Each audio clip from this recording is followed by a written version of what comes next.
one of the things that growing up in the church or being a part of church or church leadership is we get the message that our lives are lived for others, right? That my life is in service of others, especially in ministry, where I used to feel like I was the bouncer outside of a really great party. That as long as you got to go inside, Steve, and have a good time, then I had a good time. But I never got to go in. I was always like making sure that everyone was safe and secure. But then, I got some of this entitlement in me, and I got, ironically, I went to a 30-year high school reunion, and I was a different guy at my 30-year reunion than I was when I was in high school. I was confident, and then I we call it edging in the world of sex addiction recovery. It's just what it sounds like. It's you get close to the edge. You have a conversation where you get your toes over the edge of the cliff, and you see how close you can get before you fall.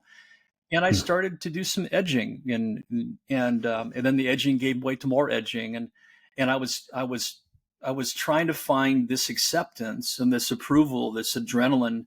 My first therapist said, "Chris, it's like you've got an approval bucket, but there's holes in the bottom of the bucket. Like you can never get enough approval." And for my wife, it was like, yeah, I keep telling Chris, and the church loves him, but it doesn't seem like it's enough. And I remember coming to terms with the fact that 1,000 people might like my sermon, but if one person didn't like it, I was ruined. And I thought, where did this come from? Where's this awful, awful stronghold of the fear of rejection and the insatiable need for the other side of the coin was the insatiable need for approval and the fear of rejection. And it was unrealistic, but I carried this around, and then I became adverse to criticism. I got rid of emails I didn't like. I blocked people I didn't want to hear from. And it was an emotional level of immaturity. I always tell pastors that success was my downfall. I remember thinking that was going to be my insulation, but frankly, the more that the church grew, the more success I got, the more I tried to insulate myself from things I didn't want to hear. And I had enough of a track record. But, I can tell you that fighting for my marriage, my wife and I both agreed that we didn't want the story to end with God not getting credit for what he could do. Sure. And for the sake of our kids and our grandkids, we needed to give them a better foundation for their marriage and for their future than we could just opt out. My wife had she could have opted out. She had the biblical freedom to leave me because I was unfaithful to her, but she stayed and she worked through being isolated and ostracized. Women treated my wife as not everyone, but as a co-conspirator. If she would have been a better wife, I wouldn't have done what I did, which was horrible. There was a lot of blame for her that she had to carry her own shame. I carried my shame, but I can tell you that ironically, I found a lot of my friends who aren't believers in Jesus reached out to me more than my church friends did and said, "I think you might need a friend." My first therapist volunteered and said, "Hey, I heard you could use a friend." And I said, I don't have a job. He said, I'm not going to charge you anything for your time for my services. And, so I had people show up for me in big ways, but, I learned that God's grace came in all kinds of unusual, and unexpected surprises.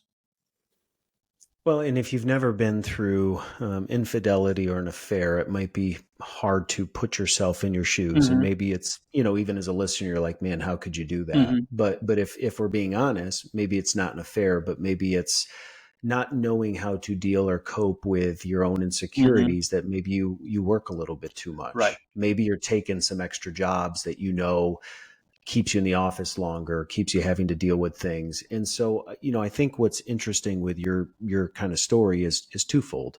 I think sometimes the reality is the people that we are expecting to be there for us the most are usually the ones that can let us down the hardest. And it's the people we unexpect in our story, those secondary characters to the story that we have, that are the ones that reach out and say, "Chris, I was thinking of you." That it's like that displacement between but I wanted it to be these people, but it's not.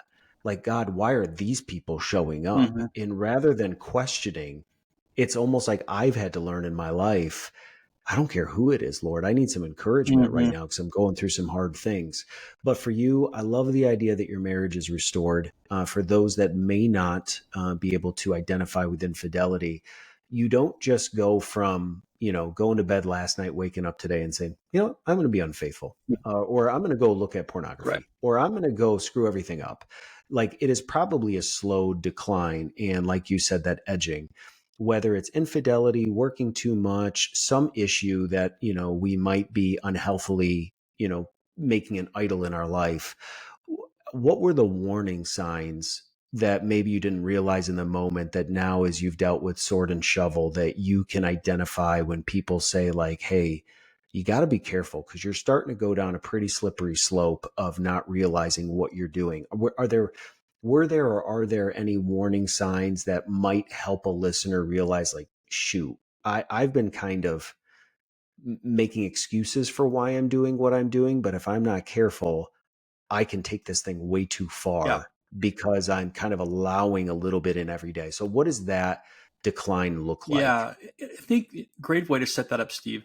The one of the things that I do with I do a lot of coaching for men, primarily men, and mostly leaders, executive leaders, or pastors. And one thing I've learned to ask men that I wish I would have asked myself, but I wasn't going to because I didn't want to. I didn't like the answer. Was, are you giving yourself permission to do something that you would never encourage anyone else to do? Ooh, So for instance, my infidelity started with meeting a woman from church at a local coffee place. Well, I never, Steve, if I saw you with another woman, not your wife, and you were married, and you were having coffee, I would probably walk behind her and go, like, give you the cutoff sign, or like, Steve, what's going on? Like, that's, what are you doing? But I yep, was allowing myself in the decision making process between my ears of, what, I'm not doing anything wrong. I made a story, I stuck with it, but it was one I couldn't tell verbally out loud. I couldn't tell you, hey, Steve, I was meeting with this woman for coffee, not my wife, and then we went for a hike, and then we went. You'd go, what are you doing? Like, how did you right. how did you come to that conclusion? So one thing I try to work with men in particularly is, are you creating a narrative that isn't working for anybody but you? And Hmm. if you are, then how did you get there? Like, let's talk through the barriers you had to jump through to get to land where you think it's okay. Is there fantasy that you're playing? Is there some self-soothing? What's the self-talk that you're going through? Because like you said, it doesn't happen overnight. No one wakes up in the morning and says, I'm going to blow up my marriage. It's like a gateway drugs of pornography or flirting, or, again, some of it may seem like, depending where you're coming from, like it's harmless. But when our kids started getting out of the house and my wife was going back to school, um, I found myself with this space that I used to occupy with coaching soccer and coaching baseball and going to games and driving my kids to youth group.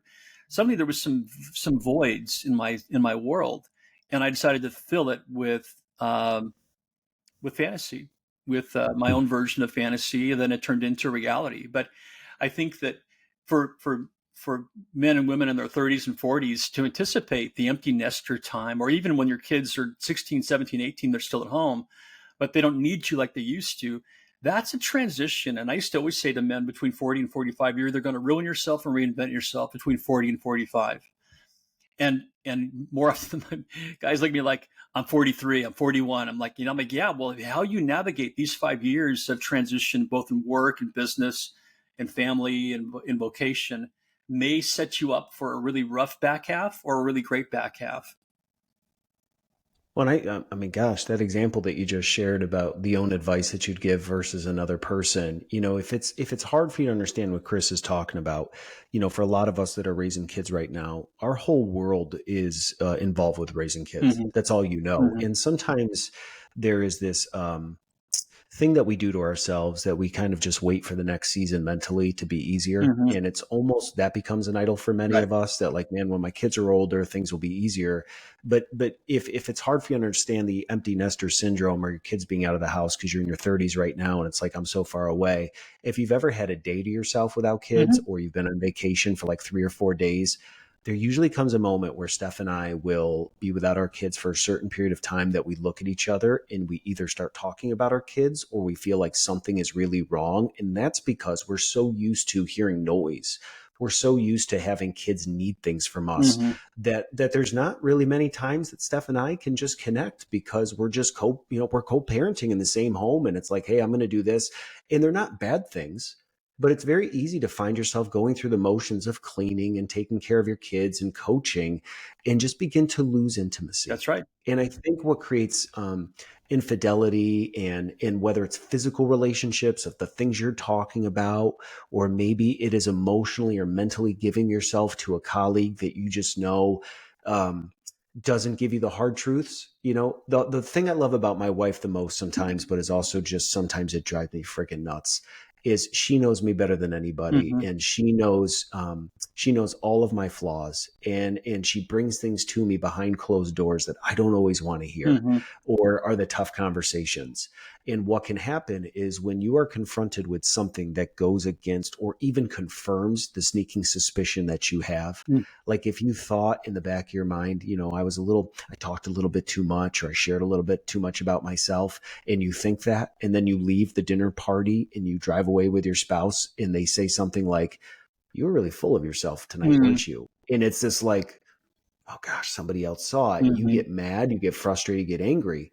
Well, when you have these raw moments with your spouse, you can have one of two reactions. You can either say, hey, I appreciate that you call out in me the things I don't want to address, or you can become bitter. Mm-hmm. But when you become bitter, that is the gateway drug to showing up Monday morning and having the person at work that says, you look great, you did a great job with that presentation, I'm really proud of you, wow, Chris, what a great job today. Right.